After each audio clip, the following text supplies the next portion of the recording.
Fala galerinha do xadrez, tudo beleza? Será que é possível uma jogadora de 2.300 de rating aqui do Azerbaijão ganhar de um grande mestre indiano, aqui no caso Harsha Baratakot, é o nome dele, e será que é possível ganhar em 16 lances em 2023 com teorias de abertura e tudo mais? O grande mestre 2600 é um grande mestre muito forte, do nível dos nossos brasileiros aí, né? Será que é possível ganhar em 16 lances dele? A Balajaeva, a jogadora aqui do Azerbaijão de 22 anos de idade, será que ela consegue? Vamos dar uma olhada, ela vem fazendo um bom torneio, ela já ganhou de um grande mestre, empatou com outros 4. E vamos dar uma olhada aqui então nessa belíssima miniatura, como é que ela conseguiu fazer isso, né? Então vamos lá, Balajaeva tem as peças brancas aqui e abre com o peão do rei E4. Harsha Baratakot, eu já fiz partida do Baratakot aqui no canal, né? Eu acho que sim, o grande mestre. Ele segue aqui com C5, a defesa siciliana. E olha só, a defesa, a variante Alapim da defesa siciliana agora com C3, igual da partida do Nepo contra o MVL, hein? Igual da partida do Nepo contra o MVL, vamos ver. D5 foi jogado aqui pelo Harsha, aqui peão toma, dama toma, uma das variantes principais aí contra a Alapim. E as brancas têm que soltar aqui o peão no centro, também é possível desenvolver o cavalo, D4 é bem recomendável nessa posição. E aqui as pretas têm algumas ideias, cavalo F6 foi o lance jogado pelo MVL, né? E seguiu dessa seguinte maneira, né? As brancas desenvolvem com o cavalo aqui em A3, de olho na casa de C4 e de B5, e depois de A6, cavalo aqui em C4, foi assim que seguiu na partida do Nepo de brancas contra o MVL, né? Com um bom jogo aí, sem nenhum problema para abertura para as negras e tudo mais. Aqui na partida seguiu de uma maneira diferente, em vez de tirar o cavalo, o Baratakot jogou aqui com G6, ok, nada de errado. Cavalo F3, bispo G7, segue aqui o desenvolvimento. E o cavalo A3, comum, né? Comum nessa abertura, sempre com ideia de fortalecer aqui em C4 e também lá em B5, né? E aqui o Baratakot vai para um lance suspeito. Aqui os lances mais jogados na posição são cavalo em F6 e peão toma. Os dois lances mais jogados aqui da posição, cavalo F6 bem natural. A partida seguiu com cavalo H6. Um lance um pouco estranho, não quer fechar o bispo, mantém a pressão aqui no centro, ok. No entanto, a Balajaeva já vai com uma seguinte ideia agora. Ela segue com peão por C5, olha aí que legal. E agora é possível tirar aqui o roque dela, jogar com o cavalo G4, por exemplo. O rei volta para defender em 1, né? Não foi assim que seguiu na partida. Esse lance aqui ameaçaria um duplo para ganhar a torre. Poderia seguir das mais diversas formas. Pode até dar um chequinho antes ou só jogar um rei E1 e proteger. A partida poderia ir embora dessa maneira, sem nenhum prejuízo para as brancas. Mas as pretas também, esse peão a mais aqui não deve durar para sempre, né? Seria uma possibilidade. Mas o Baratakot prefere jogar com dama por C5 e mantém aqui uns temas táticos aqui em C3, né? Começa a existir algumas ideias aqui, né? Com o bispo cobre cai o cavalo, algumas ideias assim, né? Porque a dama vai estar defendendo a torre, pode ter algum tema tático. E aqui a Balajaeva então segue com o lance bispo E3, atacando a dama, não dando tempo aí de fazer isso, né? Por exemplo, vamos fazer um bispo E2 aqui? Aqui não vai dar certo já, né? Vamos tentar aqui, ó, bispo por C3... né, aqui não vai dar certo, não. Bispo D2, dama por A3. O problema é que as brancas aqui têm uma boa continuação, que é o cavalo pendurado, né? Então não é tão simples assim o tema tático aqui. Acho que o problema foi esse do Baratakot. Ele tá achando que tem um tema tático aí, na verdade o bispo tá bem amarrado na defesa do cavalo, né?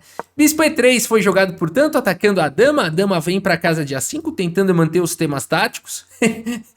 Mas aqui a Balajaeva fala, para com essas ideias aí de golpinho, segue com o cavalo B5, quem vai dar golpinho sou eu. Que é isso, galera? Cavalo B5 jogado, o Baratakot segue perseguindo aqui o cavalo, né? Também uma outra ideia seria jogar o cavalo F5, além de tirar da mira do bispo, já ataca o bispo, né? A dama por enquanto tá protegendo ela em C7.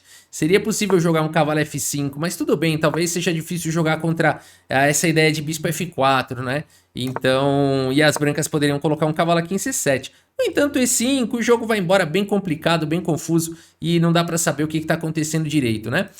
Então, por isso, a partida seguiu aqui com o bispo D7. O Baratakot bota pressão nesse cavalo antes que ele chegue lá em C7, mas aqui a Balajaeva encontra um lance que exclama duas. Dama D5, esse lance traz várias ameaças, uma pancada aqui pra cima do Baratacote. Primeiro, dama por B7 é uma ameaça. Segundo, cavalo por... Não sei qual que vem primeiro, qual que segundo, mas são duas ameaças aqui da posição. Cavalo D6 cheque ganhando a dama, né? Então aqui o Baratacote tem que fazer alguma coisa. Ele segue com o cavalo C6 protegendo a dama, né? Realmente, a dama não pode tentar sair, por exemplo, para casa de A6. Levaria aqui o triplex com varanda gourmet, baby beef e o que mais você quiser. Então, o que mais poderia jogar aqui, né? Rock, por exemplo, seria uma possibilidade para não levar o duplo? Seria uma possibilidade. Aqui você pode seguir com dama por B7. Essa ameaça é sempre firme e forte aqui na posição. E se bispo C6, e agora parece que caiu a casa, né? A dama atacada, a torre protegida. Ainda haveria o lance dama C7 atacando a dama, né? E aqui você não vai querer trocar, a torre tá presa, poderia seguir, por exemplo, com dama 4 e o cavalo volta e a partida segue aqui um pouquinho melhor para as brancas aqui, por conta do peão a mais, né? Mas ainda com chances para os dois lados, rei ainda não fez roque, poderia também seguir dessa maneira, né, com o roque. Mas o Baratacote acredita que ele quer defender tudo aqui, ele quer defender em B7, quer defender a dama, tudo, né? E agora a Balajaeva vai falar, não é bem assim. Primeiro o bispo por H6, olha que ideia legal que ela tem aqui, ela quer jogar o desvio aqui desse cavalo. Então, já que ela não pode jogar o cavalo aqui em E5, ela faz um monte de desvios agora. Primeiro ela desvia o bispo por H6 jogado, desviando o bispo aqui para casa de H6, e agora cavalo em E5, opa, com o bispo não mais controlando aí a diagonal. Esse cavalo pula para casa de E5. E agora não é fácil jogar. Por exemplo, o cavalo por E5 estaria levando o cavalo D6 cheque. Olha aí, né? Com aquelas ideias. Tudo bem, você pode dizer que aqui as brancas entregaram muito material para conseguir essa dama. Mas ainda assim, melhor aqui para as brancas, né? Podemos dizer que tem uma dama por duas peças aqui. Melhor aqui para as brancas, com certeza. Mas ainda haveria jogo, né?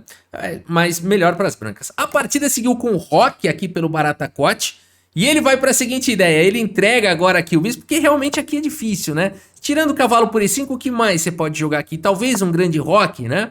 Uma loucura. Poderia seguir com o cavalo por C6 atacando a dama. Bispo por C6 atacando o cavalo, atacando a dama. E aqui, se fosse para essa ideia, né, de cavalo D6, também pode-se dizer que aqui as pretas conseguiriam uma boa quantidade de material aqui numa variante como essa, né? Também uma variante bastante confusa e, no entanto, aqui em questões materiais, né? Duas torres por duas torres, o bispo pelo bispo, uma dama por um bispo. Só que rei exposto não é tão simples assim de avaliar essa posição. Se as pretas conseguirem muita atividade aí para as peças, pode ser perigoso aí para as brancas sim, né? Tá vindo torre D8, tá vindo torre E6 na sequência, não é muito fácil de jogar isso não. Poderia ter seguido dessa maneira, mas o Baratacote aqui colocou o rei em segurança e entregando o bispo agora aqui em D7, a partida seguiu com torre de A em D8 e agora parece um bom plano, porque o cavalo aqui fica cravado, mas torre D1 aqui foi jogado pela Balajaeva. Cavalo B8, coloca a pressão total agora aqui pra cima do cavalo, como é que faz pra defender isso daí, né?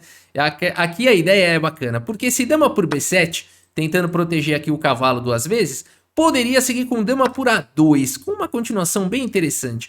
Dama por A7, dama por A7, por exemplo, e cavalo por A7, torre por D7, as pretas recuperariam aqui o seu material, né? Jogariam com peão a menos, mas... o desenvolvimento um pouquinho melhor, as brancas vão ter que perder alguns tempos, poderia ter igualdade aqui, né? Mas a Balajaeva não vai para o lance dama por B7 aqui na posição, ela vai para o melhor lance da posição, o B4, galera, aqui sim, né? E a dama agora acaba sendo deslocada aqui para casa de A6, e depois de cavalo por B8, meus amigos, olha aí que legal, atacando aqui a dama também. Harsha Baratacote no lance 16 abandona aqui a partida, abandonou porque não dá mais, que bacana, né? Que bacana essa partida aqui. É o seguinte, se capturar aqui a dama, o ponto todo é que aqui as brancas estão com duas peças a mais, uma vai cair, né? Mas as brancas vão continuar com uma peça a mais. Por exemplo, se torre por dama, poderia seguir simplesmente cavalo toma, e aqui você pode tirar, você pode trocar a torre, ou pode só apenas manter a torre, tanto faz, e depois capturar o cavalo. De qualquer maneira, as brancas têm uma peça a mais. Ah, mas eu jogo torre 6 e agora o cavalo não pode voltar por causa do peão, não pode voltar e eu vou atacar esse cavalo. Não é tão simples assim, eu vou passar a vez e eu poderia subir a torre para proteger aqui o cavalo e manter aí as brancas com uma peça a mais, né? E outro lance qualquer que fosse, vamos tirar a dama daqui? Ou vamos tomar o cavalo, por exemplo? Aqui as brancas têm simplesmente uma peça a mais, né? Então o jogo poderia ir embora, né? Bispo E2, enfim. Mas aqui o cavalo bem protegido, as brancas com uma peça a mais. E, enfim, né? Aqui ainda tem que jogar alguns lances precisos aqui, né? Nada muito fácil. Mas jogando os lances precisos aqui, as brancas talvez mantenham aqui vantagem, né? Na posição torre toma, o cavalo atacado volta para D4, aqui deu para segurar a pancada. 5 ainda, ataca essa dama? Calma, a dama vem para C7 e o jogo vai embora. Vantagem aqui para as brancas, né? Pois é, meus amigos, e foi dessa maneira então que a Balajaeva, Woman Grandmaster, venceu o Baratakot, um grande mestre de 2600, em apenas 16 lances. É isso, espero que vocês tenham gostado da partida e do vídeo. Muito obrigado pela sua audiência, um grande abraço para todos vocês e até a próxima, valeu!